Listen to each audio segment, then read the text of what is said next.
Bon, bienvenue à cette première capsule partenaire. Les partenaires de Remax Accès, vous savez, sont très, très importants. Puis aujourd'hui, je vous présente Vincent McCormack de GPLC, arpenteur géomètre. Salut Vincent. Bonjour Nicolas. Comment ça va? Je vais très bien toi-même. Hey, première question pour toi, mon ami. C'est quoi un arpenteur géomètre? On peut résumer ça en deux principales catégories. L'arpenteur géomètre, c'est le spécialiste de la mesure, mais pas n'importe quelle mesure. Des mesures sur de grandes distances, des grandes étendues.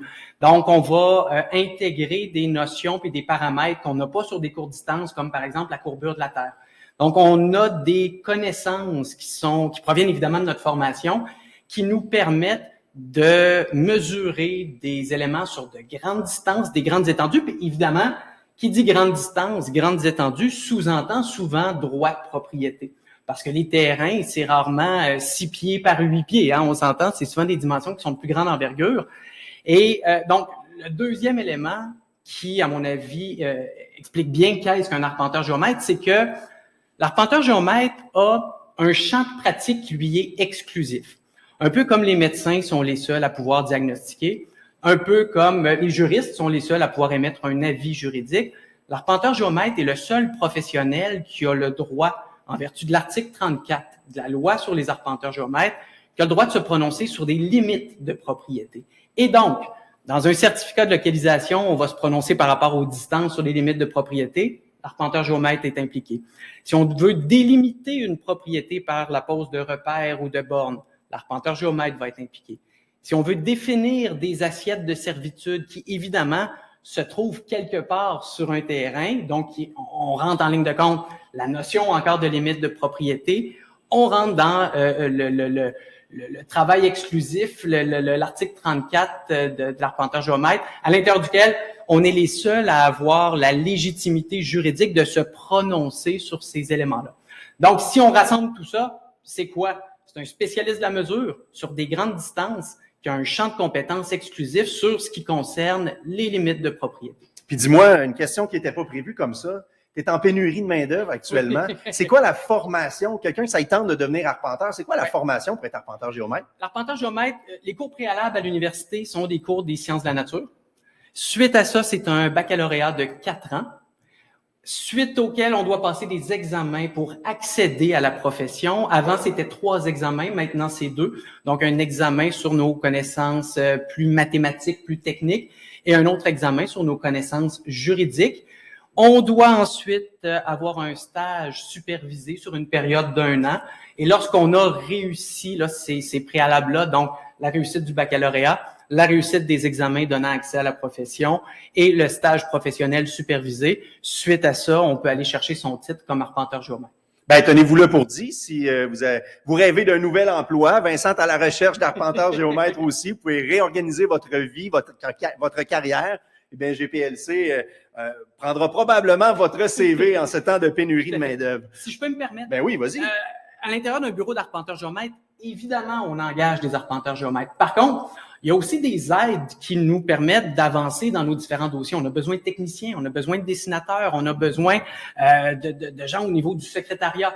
Et donc, si la formation qui mène au titre d'arpenteur géomètre, de par le temps que ça prend, de par l'ampleur de ce qui est nécessaire pour y arriver, vous apparaît nettement trop long pour ce que vous avez envie de faire, on peut très bien faire une technique en arpentage et pouvoir travailler dans le domaine, faire un DEP en arpentage, travailler dans le domaine. On a des techniciens et techniciennes juridiques qui font des recherches aussi pour nous.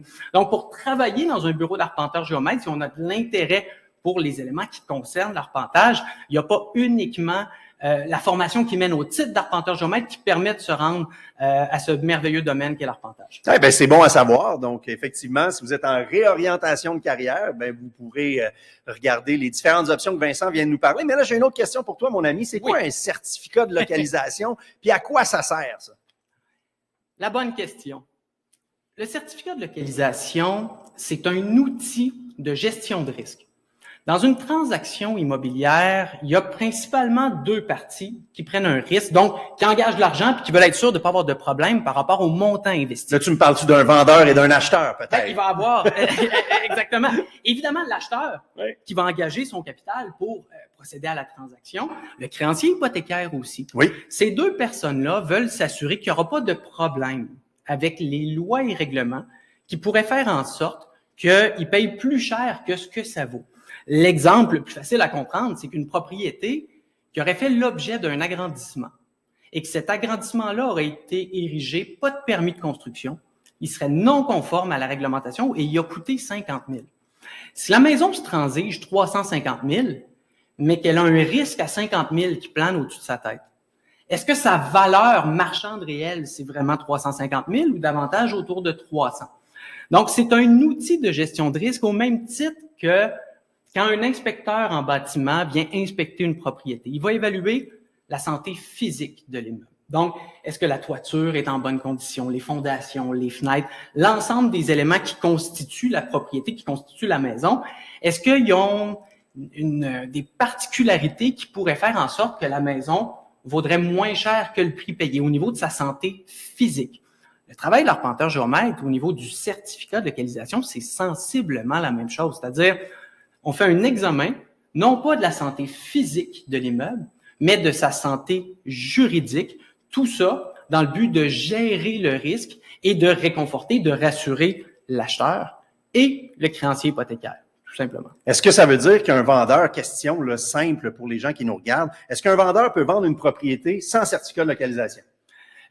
Souvent, il va être freiné. Souvent, il va être freiné par le notaire qui va exiger un document qui va refléter l'état actuel des lieux. Donc, on le souhaite, hein? Ben Ça devrait être dans la pratique. Ça devrait être la norme.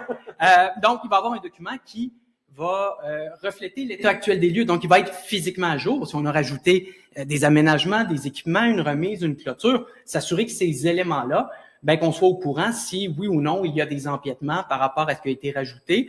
S'assurer que, oui ou non, est-ce que ça respecte les lois et règlements auxquels ces éléments-là s'exposent.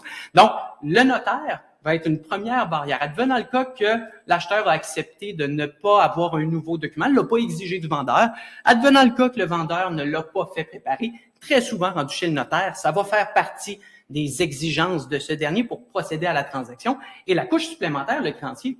Le créancier, si on ne lui fournit pas de la documentation lui permettant de sécuriser son prêt, il est moins chaud à l'idée de prêter, évidemment, les centaines de milliers de dollars qui sont nécessaires à l'acheteur pour acheter la propriété. Donc, même si un vendeur et un acheteur conviennent qu'il n'y aura pas de nouveau certificat de localisation qui sera fourni, il y a d'autres instances à l'intérieur du processus qui pourraient faire en sorte que ça deviendrait nécessaire.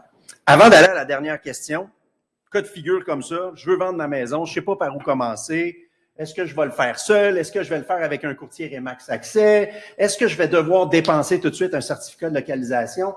Il y a plein de choses qu'on entend dire. Est-ce que c'est vrai, tiens, qu'un certificat de localisation, c'est 10 ans, que c'est bon? Tiens, juste comme ça. En fait, il y a une des règles actuellement au niveau du notariat qui fait qu'au-delà de 10 ans, c'est systématiquement demandé. C'est une règle du pouce. La raison pour laquelle l'effet du temps rend désuet un certificat de localisation, c'est parce que, je vous l'ai dit tantôt, un certificat de localisation, c'est bon quand il décrit l'état actuel d'un immeuble. Donc, il faut qu'il soit physiquement à jour, mais aussi juridiquement à jour. Ce qui fait qu'au-delà de 10 ans, c'est rarissime qu'il n'y ait pas eu un amendement, une refonte réglementaire, qu'il n'y ait pas eu des modifications juridiques à cet endroit-là. Et comme la propriété va se transiger en 2021 ou en 2022 et non pas en 90 à l'époque du document qu'on détient, de savoir qu'une propriété respecte les lois et règlements de 1990, alors qu'on transige en 2021, c'est plus ou moins pertinent. Ce que l'on veut savoir, autant l'acheteur que le créancier hypothécaire, c'est non pas est-ce que j'étais conforme à ce qui était en vigueur en 90, mais est-ce que je suis conforme à ce qui est en vigueur cette année, parce que c'est cette année que je transige. Et donc, la règle de 10 ans est une règle du pouce pour dire au-delà de ce délai-là, ce serait surprenant qu'il n'y ait pas eu au minimum un amendement réglementaire qui viendrait justifier la préparation d'un nouveau certificat de localisation. Mais il y a des cas, par exemple sur le bord d'un cours d'eau, où la réglementation est nettement plus évolutive, où ça bouge rapidement, les bandes de protection riveraine, les contraintes applicables dans les bandes de protection riveraine évoluent dans le temps. Là, se rendre jusqu'à 10 ans pour une propriété située sur le bord d'un cours d'eau, personnellement, je trouve ça plutôt hasardeux. Donc, oui, il y a une règle de 10 ans, mais cette règle-là c'est pas officiel. Donc, c'est pas vrai de dire que moi, mon certificat de localisation, je l'ai fait faire il y a 8 ans, il est encore bon, c'est sûr. C'est très délicat d'aller là-dedans. C'est un outil de gestion de risque et il y a des cas pour lesquels se rendre jusqu'à 10 ans rendrait ça trop risqué. On pourrait se faire une autre capsule dans les semaines ou les mois qui viennent sur des cas concrets. Mais on va se laisser aujourd'hui avec une dernière question sur le pourquoi c'est important, dès que vous mettez votre propriété en vente, d'avoir un certificat de localisation qui représente l'état actuel. Oui. En fait, en commandant le certificat de localisation le plus tôt possible dans le processus, ce que ça permet, c'est, advenant le cas qu'on détecte des problèmes, parce qu'on le souhaite pas, mais la raison pour laquelle on fait des certificats de localisation, c'est parce que ça arrive qu'on trouve des problèmes. Autrement, on n'en ferait pas, sachant qu'on n'en a jamais. Et pour les cas où on rencontre des problèmes, le fait de l'avoir préparé d'avance, ça nous donne de la marge de manœuvre dans le temps pour régler les problèmes, idéalement avant d'avoir trouvé l'acheteur. Advenant le cas qu'on n'a pas le temps de régler le problème avant d'avoir trouvé l'acheteur au minimum, ça nous permet d'informer l'acheteur rapidement dans le processus. Donc, une irrégularité connue d'un acheteur 3 mois avant de passer chez le notaire n'aura pas le même impact sur la suite des choses qu'une irrégularité qui serait connue 1 semaine avant de passer chez le notaire. Ça permet à l'acheteur de digérer l'information nouvelle, d'aller chercher de l'aide au niveau de son notaire, d'aller chercher de l'information, à savoir si ça forme un risque qui est suffisamment grand pour mettre en péril la vente ou non. Ça donne le temps, évidemment, de régler le problème. Ça donne le temps d'informer l'acheteur. Ça évite aussi de vulnérabiliser le vendeur ou sans l'éviter complètement, ça limite les chances d'avoir un vendeur qui se retrouverait à 1 semaine de la vente avec un acheteur qui dirait, avec un si court délai et ce que je viens d'apprendre, je ne veux plus transiger. Et là, le vendeur, dans cette situation-là, peut soit, évidemment, être vulnérable du fait qu'il a besoin de vendre sa maison pour acheter la prochaine, ou encore être vulnérable dans un contexte de négociation, parce qu'à partir de là, l'acheteur a le beau rôle. C'est-à-dire, lui peut se sortir de la transaction en raison de différentes clauses qui se retrouvent dans le contrat qui le relie au vendeur. Et parmi ces clauses-là, il y en a une qui est une porte de sortie qui lui permettrait de se sortir de la vente. Donc, ça lui donne un levier de négociation considérable qui est beaucoup moins grand si on a une information connue d'avance. Donc, ça fait partie, évidemment, des différents avantages d'avoir le temps de régler les problèmes, d'avoir le temps d'informer l'acheteur, d'avoir juste le temps d'expliquer sans être dans l'urgence. L'ensemble de ces éléments-là, ça fait en sorte que c'est beaucoup plus facile pour la suite. Les problèmes qu'on détecte, on ne les crée pas. Ils existaient avant. C'était là avant. Ils étaient déjà là. Nous, on les met en lumière. Ouais. C'est plate, mais malheureusement, ils étaient là. Et donc, considérant que le problème, on ne l'a pas créé, donnons-nous les chances pour les fois où ça peut arriver d'avoir un maximum d'outils à notre disposition pour permettre que ça aille le plus rondement possible malgré un problème qui pourrait être détecté. En terminant, est-ce qu'on pourrait dire qu'une bonne façon de vendre sa propriété, c'est bien évidemment de contacter un courtier Remax Accès et tout de suite après, de commander son certificat de localisation chez GPLC Arpenteur Géomètre? Certainement. Merci. Merci Vincent.